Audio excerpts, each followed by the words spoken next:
मरहबा मरहबा। मैं कह सकती थी गुड टू सी यू, लेकिन आज के टॉपिक्स की मुनासिबत से मैंने सोचा आपको मरहबा कहा जाए। ऐसा मतलब है कोई कंस्पिरेसी थ्योरी आ रही है कोई?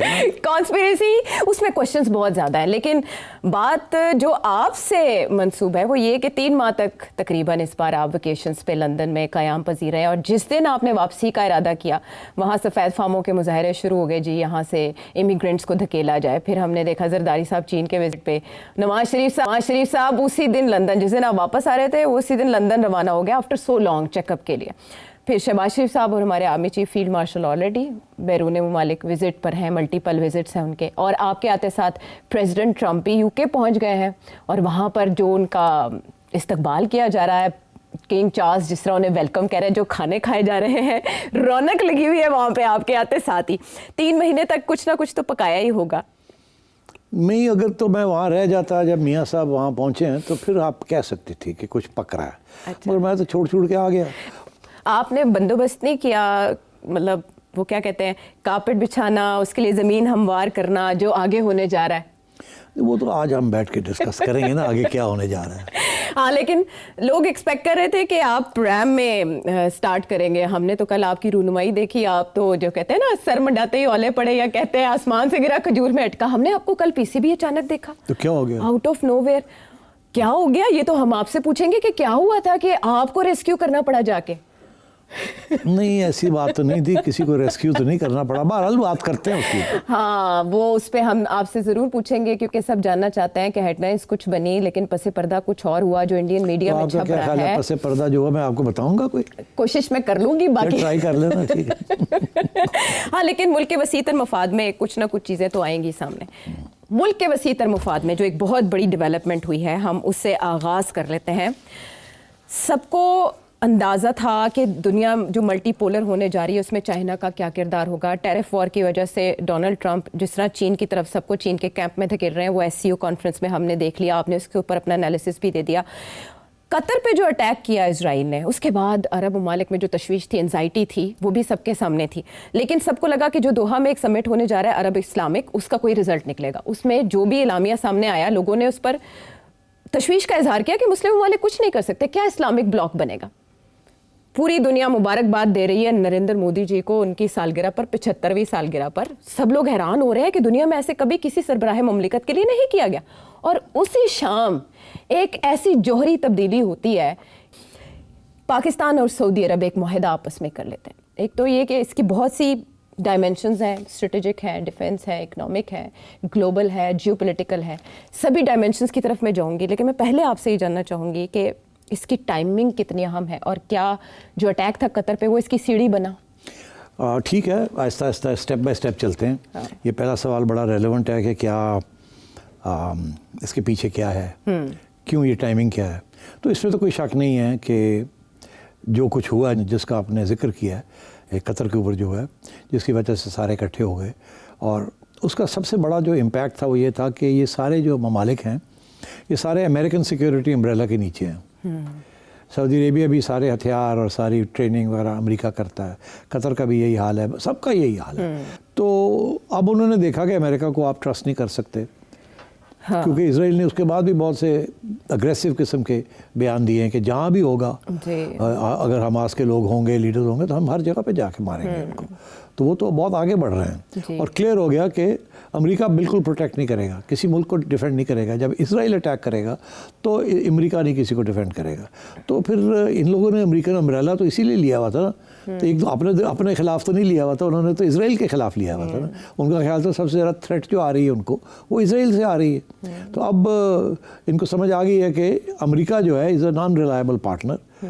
वो ठीक है, उनके हथियार है, वो बेचता है, इनसे पैसे लेता है, अड्डे बना लिए हैं, सब कुछ ये वो, मगर अब पहली दफ़ा ये सोच उनकी बदली है कि इसको ट्रस्ट नहीं किया जा सकता। और इसराइल जो है वो पीछे नहीं हट रहा, वो आगे बढ़ रहा है। तो इसका मतलब है ये तो पहला खतरा है, आगे और भी बड़े गड़बड़ हो सकती है। तो हमें अब अपनी सिक्योरिटी का सोचना चाहिए। तो उस सिलसिले में पहले तो उन्होंने आपस में ये डिस्कशन की है कि हम एक दूसरे के साथ मिल के क्या कर सकते हैं। मेरा ख्याल है वहाँ बहुत से इख्तलाफात थे, बिकॉज OIC तो सिर्फ मिडल ईस्ट नहीं, और भी बहुत से मुस्लिम ममालिक हैं, तो वो इकट्ठा होना बड़ा मुश्किल था। कोई लोग ऐसे हैं जो कि इसराइल की हिमायती हैं, कोई लोग ऐसे हैं जो कि इसराइल के ख़िलाफ़ हैं, कोई न्यूट्रल हैं, तो इसलिए कोई एक प्लेटफॉर्म नहीं मिला। मगर तो फिर इन्होंने ये सोचा, सऊदी अरेबिया ने और मेरा ख्याल है कतर ने और यूएई वालों ने, अच्छा। कि हम कुछ अलहदा कुछ चीज़ सोचें अपनी। और उसमें ज़ाहिर है जो बात समझ आई वो यही समझ आई कि एक पाकिस्तान वहाँ पहुँचा हुआ था, उसको बुलाया हुआ था याद, तो ये पहुँचे हुए। तो Pakistan is the leading only nuclear power Muslim state, और पास नहीं है न्यूक्लियर वेपन। तो और सबसे इम्पॉर्टेंट बात ये कि पाकिस्तान की वो अहमियत पहले नहीं थी जो आज है। क्या हुआ, पहले क्यों नहीं थी? अब ये नज़र ये आया कि ओहो, ये तो बड़े लड़ाकू हैं, ये तो बड़ी ज़बरदस्त लड़ाई करते हैं, इन्होंने इंडिया की पिटाई कर दी, कमाल ही हो गया, ये तो हमने सोचा ही नहीं था। दुनिया सडनली इज वोकन अप, यार ये पाकिस्तानी फौज, पाकिस्तानी कौम इतने नर लोग ने, इतने लड़ते ने और ठीक ठाक लड़ते ने और उड़ा के रख देते ने। मतलब है कि आफ्टर इजराइल अब तो लोग कहते हैं इजरायली आर्मी क्या है, पाकिस्तानी आर्मी है जी। तो आपकी फ़ौज ने आपको कहाँ पहुँचा दिया है लोगों की नज़रों में, आपके मुल्क की इज़्ज़त और आपकी बेसिक स्ट्रेंथ। तो लोगों ने कहा यार है दिस इज़ द सोल्यूशन। अच्छा, पहले ये था कि भाई वो कोई इंस्टीट्यूशनल अरेंजमेंट नहीं था, वो यही था कि जी मक्का शरीफ को डिफेंड करने के लिए वगैरह थोड़े बहुत सिक्योरिटी फोर्सेस थी इनके पास, ट्रेनिंग पुलिस और थोड़ी बहुत इंटरनल सिक्योरिटी। अब उन्होंने डिफेंस पैक्ट साइन किया है जिसमें ये कहा गया है कि अगर आपके ऊपर जंग होती है तो वो हमारी जंग है जी। एक मुल्क पे हमला, दूसरे मुल्क पे तसव्वुर। ये कोई छोटी बात नहीं है, ये बहुत बड़ी बात है। हाँ। ऐसी बातें कम ही होती हैं तारीख के अंदर। ये होती है अलायंस है, सिक्योरिटी का है, हेल्प करेंगे, ये करेंगे, ये this is a very big step. तो मैं समझता हूँ कि ये बड़ा सोच समझ के ये कदम उठाया गया और ये अनाउंसमेंट की गई। तो अब वो बिल्कुल उसकी वजह सिंपली ये है कि लोगों ने पहचान लिया है कि पाकिस्तान की फ़ौज के साथ क्लोज रहना, उनको अपने साथ रखना इज़ एन एडवांटेज। और अब दुनिया, इवन इज़राइल इसको रिकग्नाइज़ करेगा। अब हमारे अगर पाकिस्तान की फ़ौज हमारे साथ है और हमारी हिफाजत में साथ खड़ी होगी तो फिर कोई हमारे ऊपर हमला नहीं करेगा, बिकॉज देन हम तो खैर जो हैं हथियारवार हैं, हमें लड़ना वड़ना तो ख़ास नहीं आता, और ये जो हैं ये तो लड़ भी सकते हैं, हथियार भी हैं इनके पास और ठीक ठाक है, टैका भी है। और आखिरी बात ये कि इज़राइल की जो डिफेंस स्ट्रेटजी है ये उसको बहुत बड़ा धक्का लगा है, और मैं अभी इसको फारग कर देता हूँ। वो ये धक्का ये लगाया कि इज़राइल की डिफेंस स्ट्रेटजी के अंदर Israel is the only power in the middle east. उन्होंने न्यूक्लियर बम क्यों बनाया हुआ है? उन्होंने न्यूक्लियर बम बनाया हुआ है इसलिए कि अगर खुदा न ख्वास्ता उनकी तरफ से कि अगर उनको कोई मिटाने आए, अगर कोई जंग ऐसी होती है इजिप्ट के साथ जैसे पहले हुई या पहले की और जो जंगें हुई हैं वहाँ, कि अगर वो मिटने जाते हैं तो फिर वो न्यूक्लियर वेपन इस्तेमाल करेंगे और न्यूक्लियर वेपन इस्तेमाल करके अपने आप को बचाएंगे, खा दूसरे को मारते मारते खुद भी डिस्ट्रॉय हो जाएं। इसका उन्होंने जो हवाला दिया है वो उसको कहते हैं सैमसन ऑप्शन। ये एक अमेरिकन जर्नलिस्ट है, उनका नाम है सीमोर हर्श। उन्होंने पूरी किताब लिख दी है on Samson option. Samson option क्या है? जिन लोगों ने बाइबल नहीं पढ़ी उनको पता होना चाहिए कि उसके अंदर एक हवाला है कि एक वक्त ऐसा आया कि सैमसन जो कि वन ऑफ देयर प्रॉफिट्स, वो दुश्मनों के ख़िलाफ़ एक टेंपल के अंदर थे और वहाँ उनके दुश्मन थे। तो उन्होंने सोचा कि मैं दुश्मन को डिस्ट्रॉय करता हूँ मगर ये टेंपल को मैं गिरा देता हूँ, और टेंपल को मैं गिराऊंगा तो मैं मर जाऊँगा खुद, मगर दुश्मन सारा ख़त्म हो जाएगा। तो उन्होंने वो ऑप्शन इस्तेमाल किया कि टेंपल को गिरा दिया। तो इजराइल ने अपने न्यूक्लियर ऑप्शन को कहा है सैमसन ऑप्शन।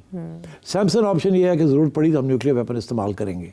अच्छा, अब सैमसन ऑप्शन के अंदर सैमसन ऑप्शन ऑपरेट करता है उन ममालिक के ख़िलाफ़ जिनके पास न्यूक्लियर वेपन्स नहीं है। इसीलिए मिडल ईस्ट के अंदर किसी को न्यूक्लियर वेपन रखने की इजाज़त नहीं दी, ना इजराइल ने ना अमेरिका ने। जब ईरान ने बनाने की कोशिश की तो वो आप देख ही रहे हैं क्या हो रहा है। तो अब सूरत हाल ये है कि पाकिस्तान की entry into a defence pact with Saudi Arabia brings the nuclear Samson option की छुट्टी होगी, बिकॉज अब जब पाकिस्तान साथ आता है तो पाकिस्तान के साथ न्यूक्लियर वेपन भी आता है। तो ये मास्टर स्ट्रोक है सऊदी अरब का। तो ये मास्टर स्ट्रोक है सऊदी अरेबिया का कि और कुछ नहीं आता है या नहीं आता, धमकी तो आ गई ना। एक डिफेंस पैक्ट तो हो गया ना। तो आई थिंक ये बहुत बड़ा सिग्नल है और इजराइल को अब सोचना पड़ेगा कि सैमसन ऑप्शन जो है अब वो इस्तेमाल कर भी सकते हैं कि नहीं, क्योंकि और पाकिस्तान साथ आ गया।